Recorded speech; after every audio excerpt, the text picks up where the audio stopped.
Coming up on Nittany Game Week. Dude's a great quarterback, and we got to be able to stop that.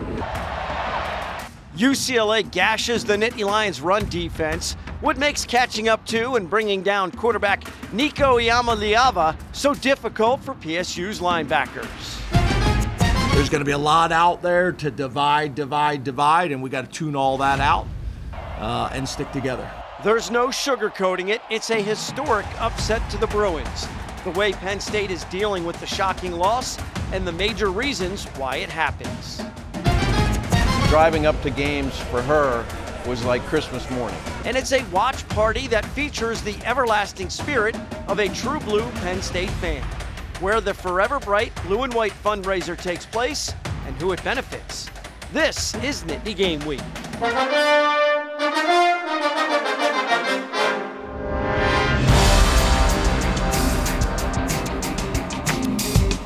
Hello, everyone, and welcome to Nittany Game Week. I'm Todd Sadowski alongside former Nittany Lions coaches Jay Paterno and Tom Bradley.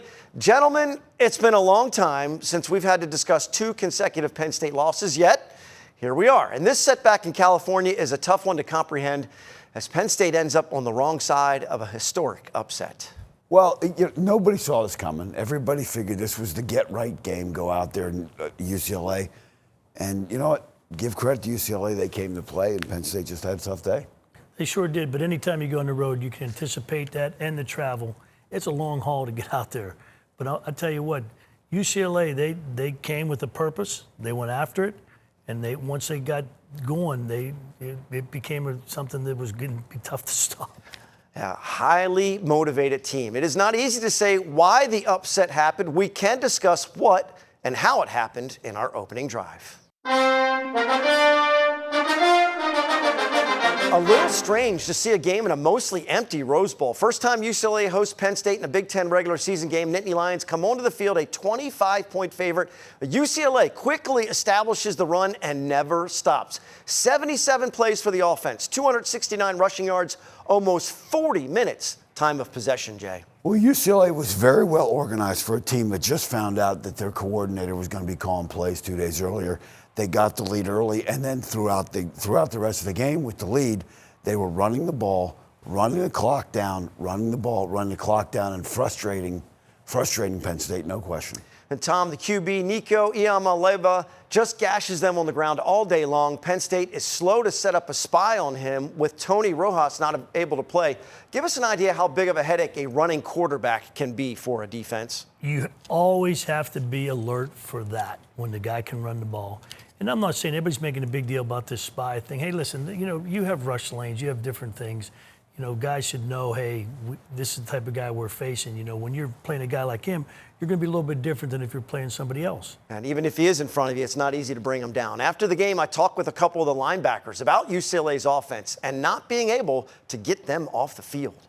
We knew he can definitely beat us with his legs. I mean, he's a great quarterback all around, throwing and running. I mean, just the way he was able to make plays out of nothing. I mean, dude's a great quarterback, and we got to be able to stop that.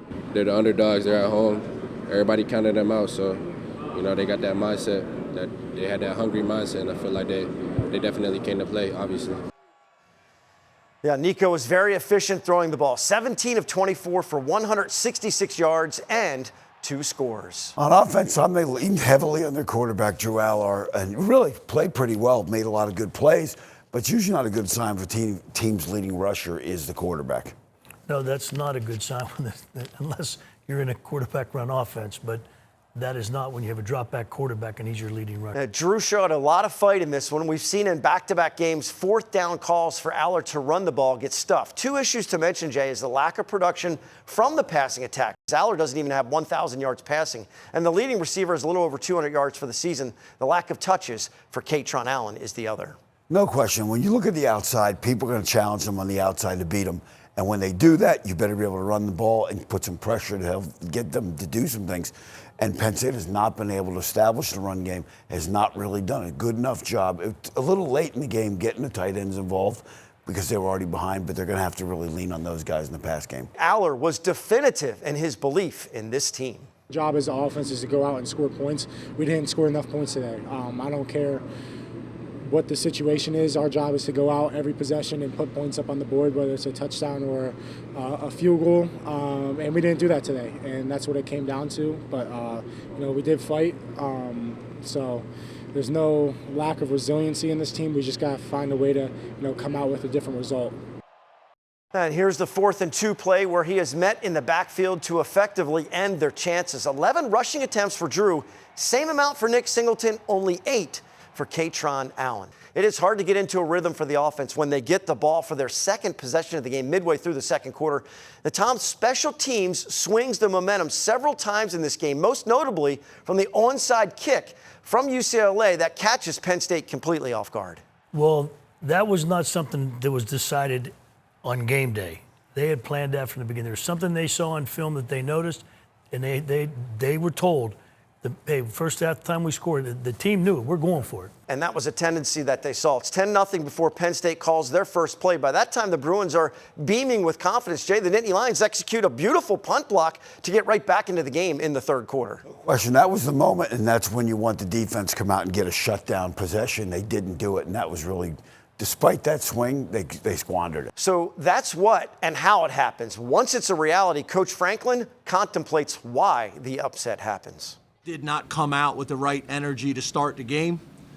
And before you know it, obviously they get a touchdown drive and an onside kick, and now you're fighting. They gain confidence, and we're fighting for the next 3 quarters. So that's my responsibility, and I didn't get it done. Just an all-around bad day for the coaching staff and players all the way until the end. Would have taken a minor miracle to score a touchdown in the final seconds, but the Lions set up for a punt return when it was pretty clear the Bruins would be taking a safety since they had a punt blocked earlier in the game. As you can imagine, been a long week for the entire team. They get a chance to create a new conversation with a victory against Northwestern. Our coaches show us what to look for on homecoming against the Wildcats in our scouting report. More Nittany Game Week is on the way. The opening drive is sponsored by R&R Express. Every shipment moved contributes to autism research and inclusion through the Excel Foundation. Learn more at wearerr.com. These are more than just trucks. Every shipment moved by the R&R Express family of companies contributes to the Excel Foundation for Autism Research and Inclusion, funding safe spaces like the sensory room at Penn State's Beaver Stadium and a special event sensory trailer, and giving thousands that were unheard a voice. Now is the time to amplify non-speaking voices and drive meaningful change. These trucks are powered by purpose. This journey started on these very grounds, in these stands, with this community. West Shore Home was proudly made right here in Pennsylvania.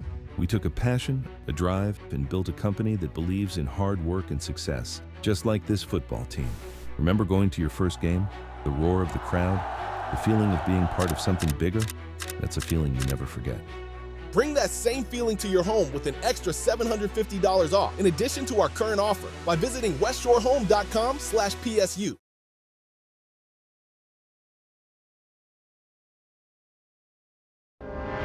Nittany Game Week is brought to you by West Shore Home, official partner of Penn State Football. We're back on Nittany Game Week. You have to be meticulous in your planning for an opponent. It starts by looking at the tape. Coach Bradley and Coach Paterno, you have some things to look out for in this homecoming matchup with the Wildcats and a couple more lessons to be learned from the UCLA setback. No question. And Tom, when you look at the rest of the schedule, there are going to be a lot of quarterbacks that can run and throw. And let's talk about some of the things that gave Penn State some problems against UCLA. Again, everybody talked about the mobile quarterback. Here you're going to see Penn State brings an all-out blitz. He gets loose and gets out there, and Tom, without a spy, that's a big problem. Yeah, not only that, and you're playing man behind it, so everybody's run out of there. So that's not a good situation. And this was something that happened multiple times on third down last week. Now, late in the game, they make a change. Here's Dennis Sutton right here playing the spy. They're going to bring the other guys up and bring him. He's assigned to the quarterback, but as you know, if the guy that's the spy can't make the play on the quarterback, then you got problems. Big time problems, and that's the one thing you've got to be able to get that done. And it obviously didn't happen on that play. And going forward, you're going to see this more and more. So let's talk about Northwestern. Starting with Northwestern on offense. Couple keys to the game for this one. Stop the run game, keep them off schedule, get off the field, which was a problem last week, and find number 17. He's the wideout that can give you problems. And let's talk about how they get him the ball. Here you're going to see 17. They're going to try and move him around and match him up. They get him with a safety here on an outbreaking route. And Tom, you know, as we've always said, if safeties could cover, what would they actually be playing? Corner. Exactly. And so they find that guy and make sure that they get a good matchup on him. And they find him, and he is capable of making some plays. And you see, nice matchup here. Gets away. He's big. He's a 6'2", 200-pound guy. Now, let's talk about what Northwestern wants to do in their base. Tom, the outside zone, you know exactly what that looks like. Read that in, trying to make the cut off that. But, Tom, I know you guys always talked about getting up the field up front disrupts the outside zone stuff. Yeah, that's the one thing. If you can get upfield up front, especially with your 3 and your 1 ticks, you can push that back. It creates a lot of havoc, and it's not. You want to make it as, I don't know if it's even a word, unclean. Yeah, it is. Actually, I think that's a biblical term that I heard a couple times. Unclean. Anyway, let's talk about Northwestern's defense now. Don't get impatient on offense. They are going to force you to be patient on offense. They did that to Oregon. Oregon really only scored 20 points without turnovers against them. This is a team that has played a similar schedule to Penn State and has very similar numbers offensively and defensively. And again, against UCLA and Oregon, they actually beat UCLA, where Penn State went 0-2 against those teams. So let's talk about what they do on defense. They're going to push some pressure on the wideouts, which you would expect. They're going to have the safety that's deep. Again, he's in another area code back there, not even on the screen. And they're going to use these 2 guys to be the extra guy in the box in the run game, which means if you can show them run, you got the ability to get behind and make some plays. And we'll see how Oregon does that here, Tom. Again, they get those guys bailing out of there, and now you get the run.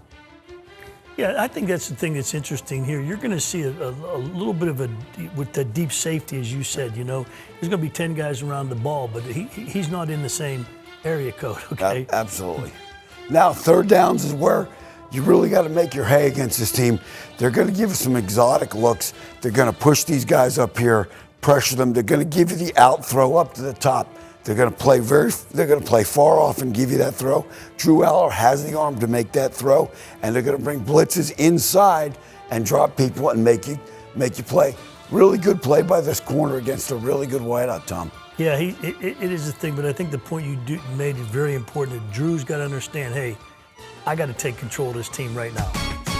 Thank you, coaches. The Nittany Lions may have been on the road, but here at home, one fan's everlasting spirit rallies a community in blue and white. Lauren Bradford shows us how Diane Crosby's love for Penn State shines through at the Blue and White Forever Bright watch party. We are Penn State. We are Penn State. Thank you. You're welcome. Diane Crosby held many titles: wife, daughter, mom, friend. But her favorite just may have been Penn State fan. Diane was the craziest Penn State fan I've ever met in my life. She driving up to games for her was like Christmas morning.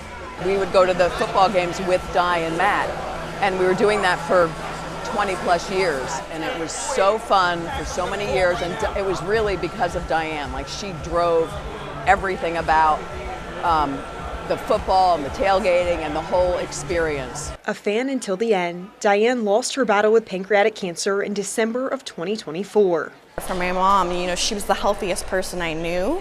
So for this to happen to her was really shocking.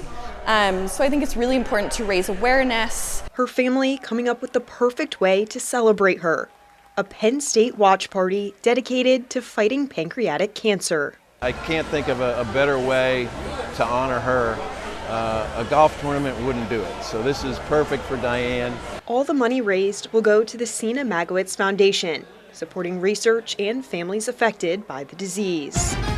Thanks, Lauren. We know it was a fantastic first-year fundraiser for the group. Up next, we spice up our Impact interview with our first-ever guest on Nittany Game Week, Anthony Spice Adams. Some of his Penn State memories and how he created some memorable alter egos just ahead. I'm liking what I'm seeing out here, guys. Speed and precision. This is the type of hustle I'm looking for. That championship level effort. This is where all of our training pays off. most homeowners just check in on us now and then.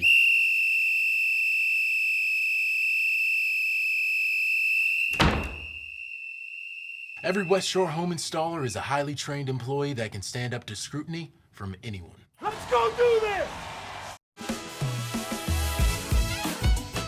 Celebrate our great restaurant scene and our chefs that make it happen during Restaurant Week. Enjoy.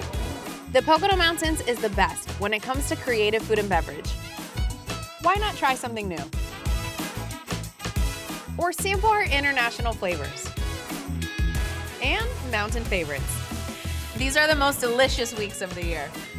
You just have to know when it is. Visit PoconoMountains.com.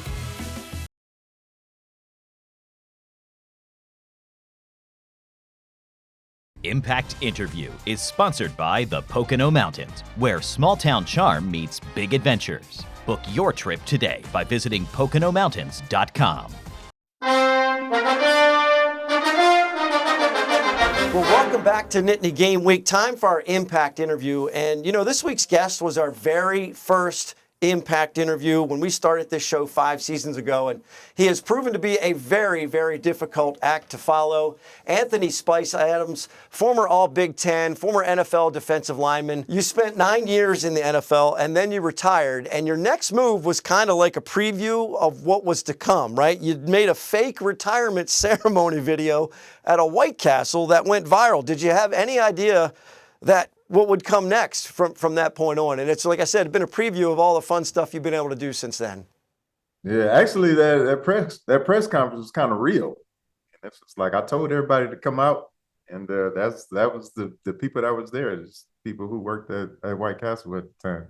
But no, man, it's been great, man. And I've been really just having fun.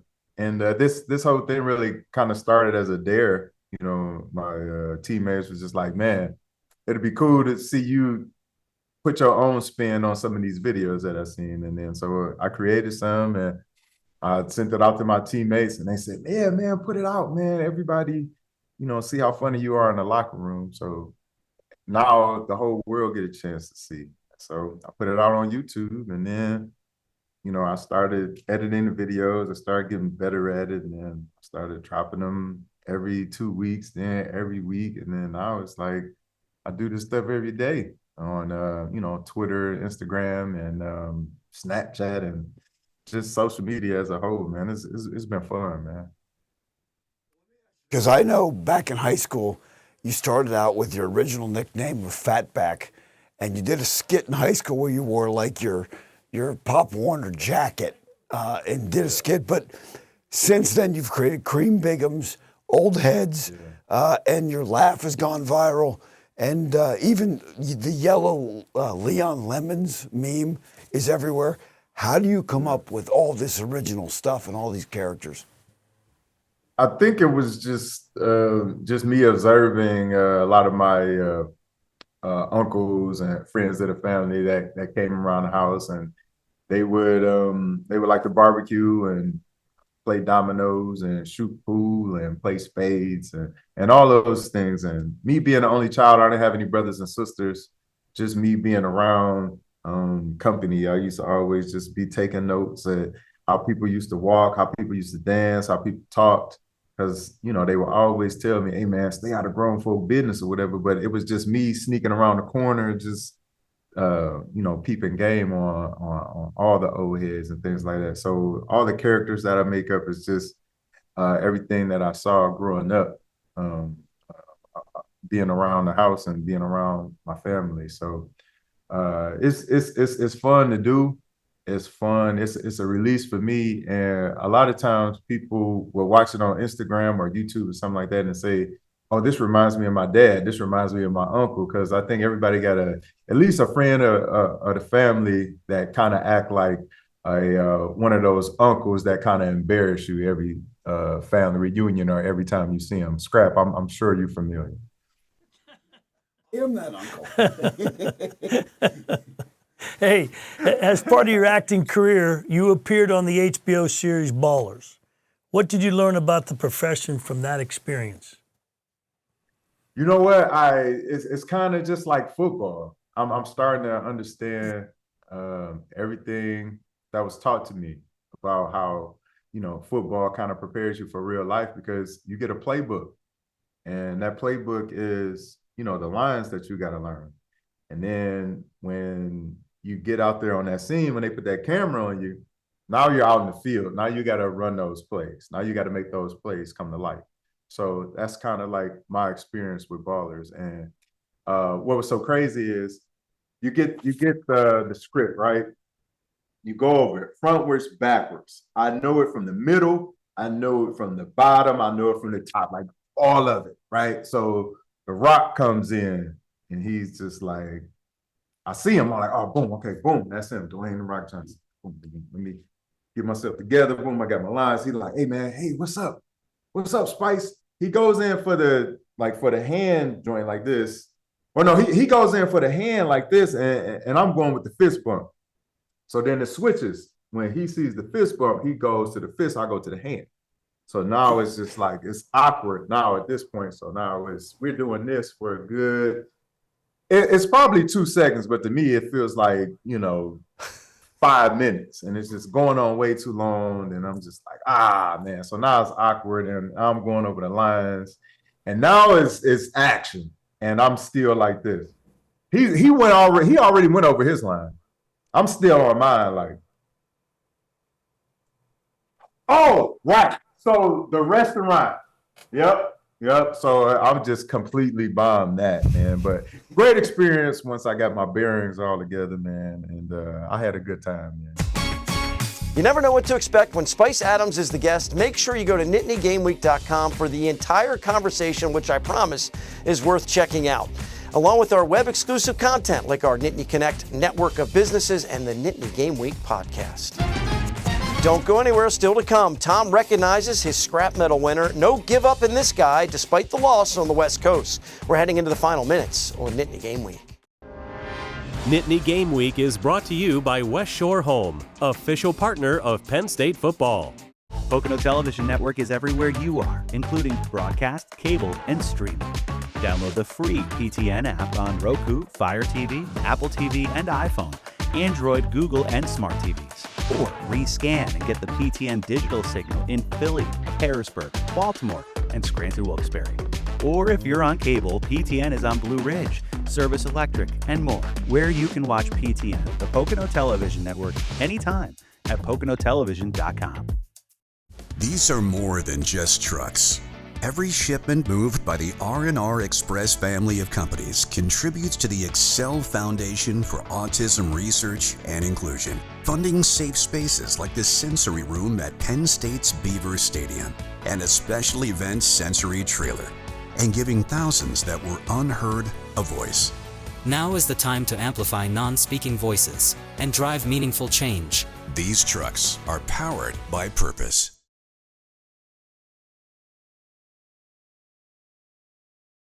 Scrap Metal is sponsored by Burke & Bradley Orthopedics. Located in Pittsburgh, Burke & Bradley Orthopedics is a comprehensive sports medicine practice, providing patients with the most current and innovative approaches in diagnosis and treatment. One more item on the to-do list, and I promise we'll put the UCLA game completely in the rearview mirror. Tom with his scrap metal for a senior leader, Drew Aller. Not easy when you're already down 10. Nothing before your first snap of the game. Drew fought hard all the way through, led the team in rushing, and did his best to will the team to a victory. He stayed as positive as he could after the game as well, and made it clear he's going to do everything in his power to help lead this team back to their winning ways. Hey, it's trivia time. This last week's question, the Big Ten added UCLA, USC, Washington, Oregon last year. Which of those teams has Penn State played the most? The answer was USC. Our winner is Jeff Davey of Bellefonte, Pennsylvania. So now, this week's question. In 1994, Penn State had a 21-point comeback win, which was a school record. In 2010, Penn State tied that record. Which two teams did they come from behind to defeat in those games? All right, we're coming off a loss, and Jay's going to find that voice, too, as he's lost his voice a little bit here. We're bringing PSU fans and alumni together with our Nittany Connect network and nittany-game-week.com. We're partnering with businesses that support the show, letting our viewers know about their great products and professional services. Make sure to check out nittany-game-week.com for all of our web-exclusive content, air times for all of our network of stations, previous episodes and interviews. The Nittany Game Week podcast all can be found at one convenient location, nittany-game-week.com. And while you are visiting the website, make sure to submit your tailgating and your game picks from the game. We always finish with some pride picks, so show us your spirit. For Jay and Tom, I'm Todd. Thanks so much for watching Nittany Game Week. We'll see you next time.